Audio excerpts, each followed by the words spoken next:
Hey everybody, I've gotten a couple of requests about my rig, I guess, so I'm going to make a short video.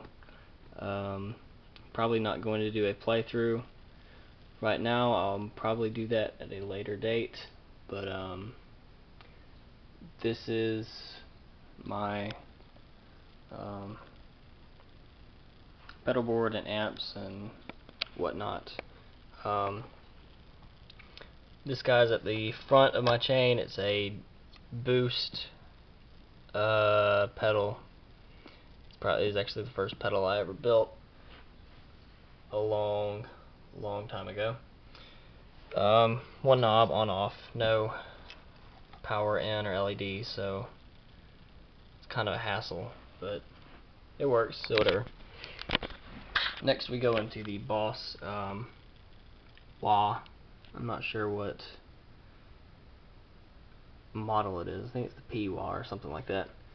Anyways, it's a modeling wah, which I normally try to stay away from modeling things, but this one actually sounds pretty close to the wahs that models, so it's okay with me. It also has built-in distortions, which I rarely use, but it's cool to have, I guess.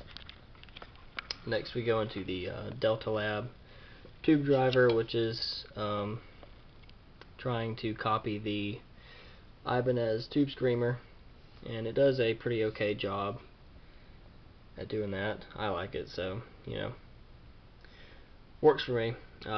This guy right here is the first pedal I ever bought. It's the Digitech Death Metal. We've come a long way from then. It actually sounds relatively decent. It's very bright, modern, high gain distortion. I still use it all the time, actually, but cool pedal, very old, built like a tank. Next we go into the Boss Digital Metalizer, which is a lower gain, definitely lower gain than the Digitech, but it's still a relatively high gain pedal. It's got some odd chorus and very short delay modes built into it. You can't change the parameters, so that's kind of lame, but they sound pretty cool. Very late 80s sounding. I think this particular pedal was made in like 87 or 88.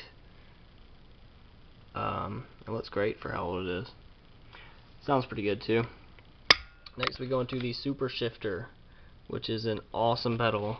It's fairly decent at harmonizing.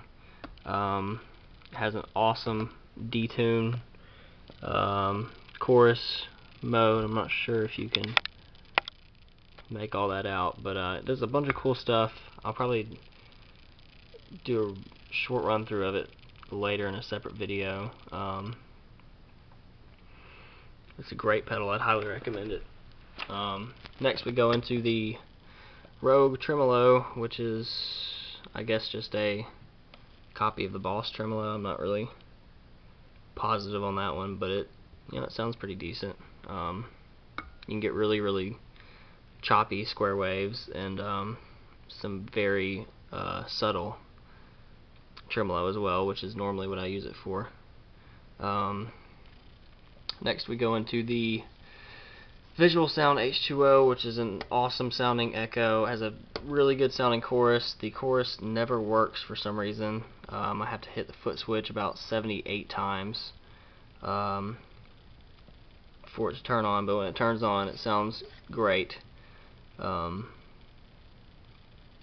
would also highly recommend this if you have the real estate on your board. As you can see, it takes up quite a bit of room. Yeah, it's a good sounding pedal. I like it. Next we go into the Behringer graphic equalizer, which I'm going to be replacing as soon as I decide to pay more money for an equalizer.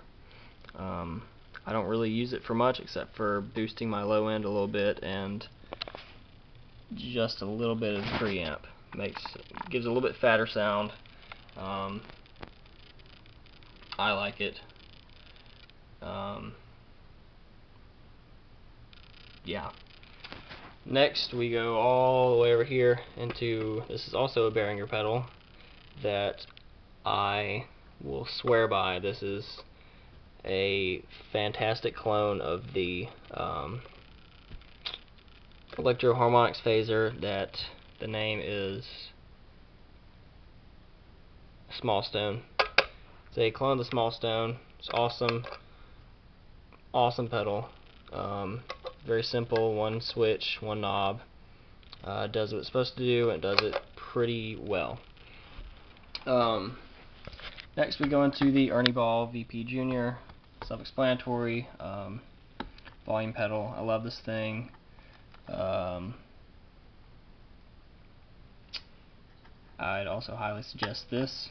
Of course, you can't really go wrong with the volume pedal, I guess. It's quiet, so I guess that matters. We go tuner out to the Korg chromatic tuner that I've had since I was in 7th grade, and I have not changed the batteries in it once, and that was a long time ago. Next we go into the Rogue analog delay, which I've done a demo of. If you haven't checked it out, you should. This guy sounds really good. It's also really incredible for like the $50 you pay for it. I actually got an awesome deal on it. I got this, a Roadrunner pedal bag, pedalboard thing, a one-spot adapter with a daisy chain, and a cable for like $50. So Musician's Friend runs that every once in a while, and that's an awesome deal. So even if you don't like Rogue pedals, $50 is an awesome deal for 2 pedals. So we go up here to the Behringer Echo machine. This is a clone of the Line 6 Echo Park. I think they did a great job of cloning that one. I also have a demo of this up as well, so if you haven't seen that, check it out too. Got tons of control and mode. It's very warm sounding. It does have a blinding blue LED, which I've put tape over and Sharpied over the tape, and it still blinds me. And I'm too lazy to take it out and change it. So this is where everything turns stereo. Then we go over into the Strymon Blue Sky, which doesn't really need any explanation. This is one of the best reverbs on the market, in my opinion. Of course, it has a fantastic shimmer setting,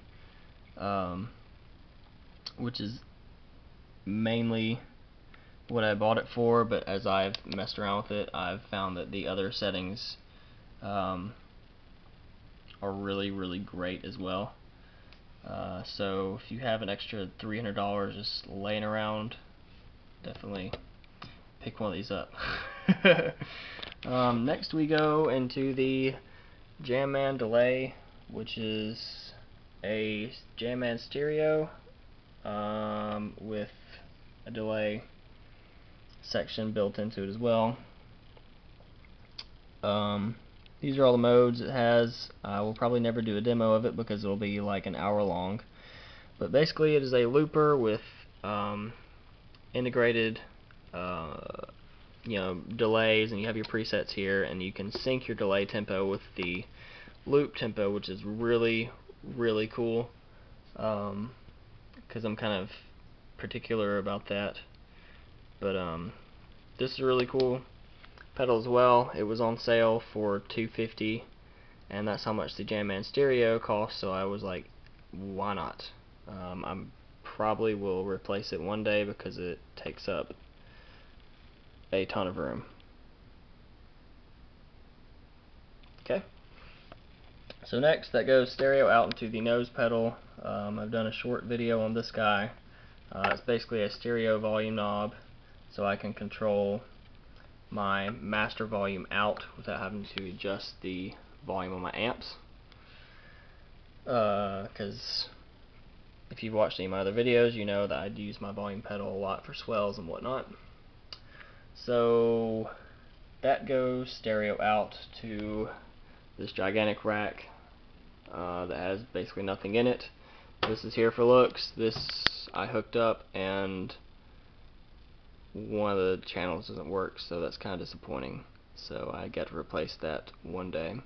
So the only thing that's actually functioning right now is the BBE Sonic Maximizer. I've also covered this in a video, and go buy one today. It's the best piece of gear I've ever bought. They also make a stomp box version if you aren't a fan of rack gear. I have a power conditioner that needs a new plug put on it, and that will go in here very, very soon. So left channel, or right channel, one of the channels, goes into the Sears 40XL. This was actually given to me. And this is a fantastic sounding amp. I think it was made in 1969. It's a 40-watt tube. It has a built-in reverb tank. It has a pretty decent tremolo. It has a cool foot switch that does not make it on my board because I don't use that very often. Got a 12-inch speaker. It's a cool amp. I really dig it. If you crank the volume all the way up, it gets a very, very, very sweet overdrive. Yep, and then the right channel goes into the the Jet City amplification 20-watt head, this is a pretty basic tube amp. It was the first amp I actually bought for myself because I was playing out of a little Fender practice amp, and that is not acceptable. So this guy is not as loud as I like it to be. I have to crank the volume up pretty loud and it starts to hiss about there. But it sounds decent. I like it. It looks nice. I mainly use a Schecter Omen Extreme. Very cool guitar in my opinion. It has a push-pull coil tap, which is one of the reasons I bought it. Sounds good. I think that Schecter gets a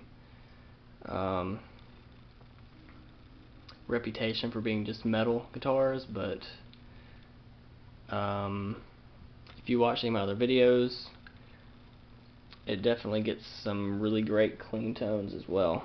So that is my rig and my guitar, two of my guitars, my fish tank.